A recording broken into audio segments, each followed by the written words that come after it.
So hello, what's up mga ka-J-Vlog? Welcome ulit sa panibagong video. And for today's video, ayan, finally, i-unbox na rin natin yung first impressions natin last week, which is a Nubia V70 Max.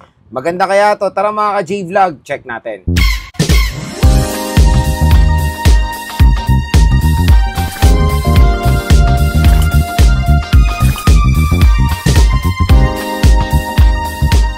So shoutout sa mga nakanood ng first impressions ko dito sa Nubia V70 Max. Tulad nga ng sinabi ko sa inyo, ayan, naka-order na rin tayo at i-unbox, review and game test din natin itong device na to. So nabili ko siya sa online sa official store ni Nubia at nakuha ko siya sa around 4.2, mga ganyan. So super mura lang na itong Nubia V70 Max. So again, kung meron kayong voucher, there's a possibility na makuha nyo to ng mas mura. So ang SRP nito, tinignan natin dito, meron siyang price na 4,699 for the 6GB 128 ng Nubia V70 Max. So biruin nyo sa ganyang halaga, ang ganda na ng smartphone na mabibigay sa inyo ng Nubia. Hindi siya mabagal na smartphone kasi Unisoc naman yung nilagay nila dito. Tiger series ang Unisoc at hindi lang yon, maganda rin yung RAM at ROM na in-offer nito sa below 5,000 pesos na price segment. At yung pinurchase natin dito na color is Lake Green. At kung interested kayo dito, ilalagay ko po yung link nito sa description box. Marami pa rin natatakot bumili online. I know marami rin kasi tayo na kukuhang mga news about sa mga iba yung mga dumadating, bato yung laman. So again, 5 years na tayong order sa online since pandemic. No discrepancy pa naman. Basta order kayo sa mga official store. Doon lang kayo order sa mismong brand na to. Doon lang kayo order sa kanila official store. And matik, legit naman yan. Pero may nakikita rin tayong news na kahit sa legit store sila bumibili, dumadating sa kanila bato laman or sa minsan pa nga sabon. So again, wala na yun sa shop. Nasa, nasa delivery na yon. Pero, makukuha nyo naman yan or masusolusyonan nyo naman yan. Meron din namang na ino-offer yung mga ibang platforms na while receiving, pwede nyo buksan. May ganun na silang option. So, pwede nyo naman avail yan. At yun nga, pag open nyo to, i-video nyo para meron kayong proof kung sakaling may discrepancy sa delivery. So, yun nga, meron siyang 6GB 128. Ang laki ng screen nito. Ito yung pambato ng Nubia V70 Max. Almost 7 inches na itong device na to with 6K battery capacity, 50 megapixel AI camera, and a 22.5 watt fast charging rate. At kung interested kayo, again, ilalagay ko po yung link nito sa description box. So tara mga ka-J-Vlog, samahan nyo ko i-unbox itong Nubia V70 Max. So ito yung box ng Nubia V70 Max. Ayan siya. So yun nga, 128GB of internal storage, 12GB of RAM. So 6GB ang physical RAM. Ito lang po tayo So ito lang titignan natin dyan yung physical RAM itself. Meron siyang 6GB of extended RAM. So ang lang talaga dyan. So, yan, 6GB lang ang physical RAM niya. Ito lang importante dyan. 6.9 inches, napakalaki ng device na to. 120Hz screen refresh rate. 6K battery, 50 megapixel main camera with Nubia AI. So, V70 Max. So, yung color na binili natin dito is color green, mga ka-J-Vlog. So, open na natin itong smartphone na to. At sa mga bibili pala nito, meron pong libreng phone holder galing sa Nubia. So, napakagandang freebie. Okay na naman. Very useful, di ba? So, okay, open na natin. At yun nga, inopen ko na rin pala to upon receiving kasi syempre, binili natin ito sa online. Kailangan natin maging mapanuri. Kaya, chinek natin to. So, yan. Ang laki ng device na to. Sobrang laki. Tapos, ganun lang yung price niya. Check natin yung content ng box. So, meron tayo ditong instruction manual, warranty card, and yun, present na present si Maring Jelly Case. Nakakamiss naman si Maring Jelly Case. So, hello Maring Jelly Case. Meron tayong Type-C to Type A cable, and of course, ito yung fast charging nila. 22.5 watts to, di ba? 22.5 watts. So, for a smartphone na ganitong price, grabe, ang laking yan, ang laking advantage. Kasi usually, yung 22.5 watts, dati nakikita natin yan sa mga matataas na smartphone. Ngayon, di rin mo, nasa budget meal na lang. Okay, proceed tayo sa smartphone. Ito na ang Nubia V70 Max. So, ito yung specs niya, 50MP, Tanggalin na natin siya sa kanyang plastic. And check na natin yung kanyang color, which is lake green. O yan. So, in 3, 2, 1. Ayan. So, ang ganda naman yung texture, matte finish. Very plain lang siya. Minimalist lang tignan nitong smartphone na to na napakalaki ng camera module. Again, design lang yan. Ito lang po yung mga camera niyan, yung mga maliliit na yan. So, ito I think yung main camera, 50 megapixel. So, meron tayong meron pa tayong mga secondary and third camera. Tapos ito, design lang to. Ayun yung flash niya.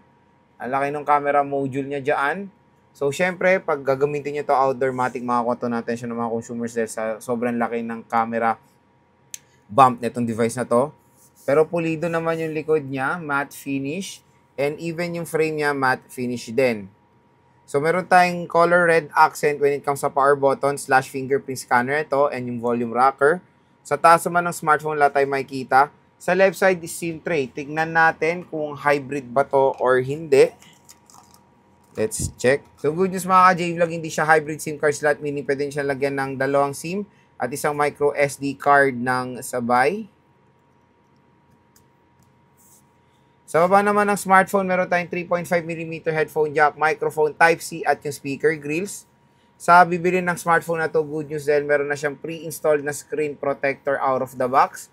So, open na natin si Nubia V70 Max at iset up na natin to.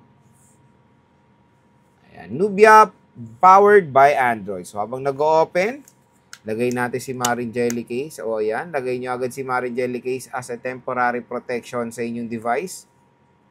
Aba, okay rin naman. Makikita nyo pa rin yung napagandang color ng device nyo. So, set up muna natin to. Balikan ko kayo. So, yun mga ka-J-Vlog, na-open na or na-set up na natin si Nubia V70 Max. So, when it comes sa brightness niya, hindi ganun kataas ang brightness nito or ganun kalakas ha. Asahan yan for a budget smartphone. Super duper affordable lang to, di ba? 4 plus lang. Pero, okay, yung screen napakalaki. Nagdakkel yung screen na. Ayan, no? So, sabihin na natin almost 7 inches itong device na to, which is, gusto ko yung mga ganito ring screen size. Perfect na perfect pag naglalaro kayo. Malawak yung space nyo. And of course, sino ba naman ang ayaw manood sa napakalaking smartphone, di ba? Napakalaking screen ng smartphone. So, check natin yung storage niya out of the box. Ito yung quick specs din niya. About phone tayo. Let's see. So, 128GB. Meron pa siyang free storage na 106GB. Naka-Android 15 na to. MyOS ang tawag sa ni Nubia. Ayan, 6GB of RAM, extended RAM up to 6GB. So, a total of 12GB nga. Kanyang CPU is a Unisoc, I don't know, nakalagay dito is 7200. Pero yun nga, nung ni-review natin to is Unisoc T606. Pero siguro name lang din to or same lang naman ng name. Pero yun nga, T606. Pero yun nga, T606 I think itong Nubia V70 Max. Ang kanyang resolution is HD plus 720p.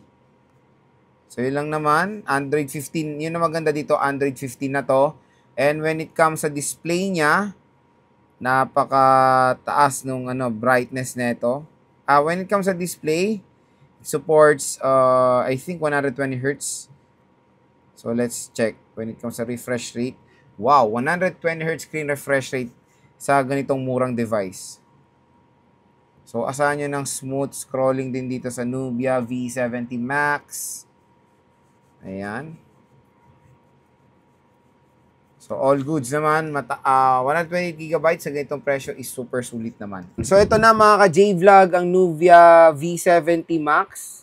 Ayan. So, napakalaki ng device na to. And syempre, magbibigay na ako ng first impressions, hands-on dito sa device na to. Kung ano ba yung opinion ko based ngayon na nahawakan ko ng device na to. Syempre, ginawa natin ito ng video. First impression based sa kanyang specs. Pero syempre, iba yung first impression na nawakan na natin itong device at i-review rin natin ito. Stay tuned lang. Number 1 mga ka-J-Vlog sa display niya.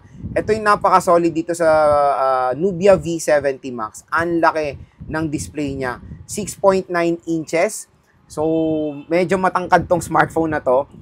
Almost 7 inches na rin siya. Ang gusto ko dito yung aspect ratio niya. So, pag nag-scroll kayo, marami kayong nakikitang content, okay rin siya for gaming, malaki yung space nyo, and of course, may enjoy nyo rin manood ng movies dito. Medyo nakalungkot lang talaga ako is yung notch display. Pero again, for a budget smartphone na 5K, siguro i-accept na lang natin. As long as ang nilagay nila is 120Hz, which is okay yan. HD plus 720p, standard na yan na resolution sa mga ganitong presyo rin na device hanggang ngayon. So, okay na yan. Di na rin tayo magreklamo dyan. Ang pambato talaga nito, yung kanyang large screen and of course, yung kanyang mataas na refresh rate na 120Hz. Mga ka-J-Vlog yung chipset niya. So, yung chipset niya is the Unisoc T606. So, titingnan niyo yung GPU nito is Mali G57. So, okay naman. So far, snappy naman tong device na to. Nakakatulong din yung 120Hz refresh rate sa scrolling. Very naman siya, snappy naman kumbaga mga J-Vlog. Pero again, depende na lang yan kung tumagal tong device, na puno nyo man siya. Doon pa rin tayo makaka-experience ng mga, di natin alam ng mga lag. Pero magandang balita naman, extended ang RAM niya. Again, yung extended RAM ay very helpful yan when it comes sa multitasking. Hindi po siya big help when it comes sa gaming. Physical RAM pa rin titignan nyo sa gaming. Pero maganda naman ang RAM na in-offer ng Vivo V70 Max. Biruin mo, sa 5K price, below 5K, 6GB na ang RAM. A huge advantage yan, of course, ng Nubia V70 Max sa mga competitors niya. Dahil iba is 4GB lang talaga in-offer. 6GB siguro nasa 5 to 6,000 pesos. Pero kakaiba to, 4,000 pesos, 6GB of RAM na. Again, very generous naman sila sa RAM at ROM, and even naman sa Nubia Neo 3, very generous din sila sa RAM. 8GB ang in-offer doon sa murang halaga. Next, yung camera. So, huwag kayo malilin lang sa camera nito. So, ang camera talaga na main lang, ayan. Ito lang yan. So, secondary camera, ito pala, ito yung main camera. So, secondary and third camera lang to. So, itong malaking bilog na yan, for design lang yan. So, matik pagkukuha kayo na gagamitin nyo to outer, makakuha to ng attention ng consumers kasi ang laki nung camera, pero hindi nalalaman yung camera niya, napakaliit lang. For design and aesthetics lang. Pero for me, the design is very elegant naman. Very plain lang siya, pero maganda sa mata yung color na lake green ng Nubia V70 Max. Next dito is yung battery. Napakalaki ng battery niya. 6,000 mAh battery capacity is a huge help when it comes sa gaming sa mga devices. So, bibigyan kayo nito ng extra hours siguro pag maglalaro kayo kasi napakunat ng battery niya. Hindi lang yon, 22.5 watts, sabihin, ay mabagal, 6K yan eh. Again mga J-Vlog, wag lang kayo sa specs titingin. Titingnan nyo rin of course yung presyo. Biruin mo, 22.5 watts sa halagang 4 to 5,000, eh napakasulit niyan.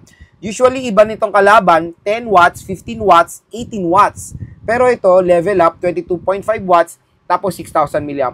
So again, siguro kaya nila tinasan dito kasi malaking battery, 6K. Pero, meron tayong nakikita mga ibang brand, 6K ang battery, tapos ang fast charging rate, 18 watts.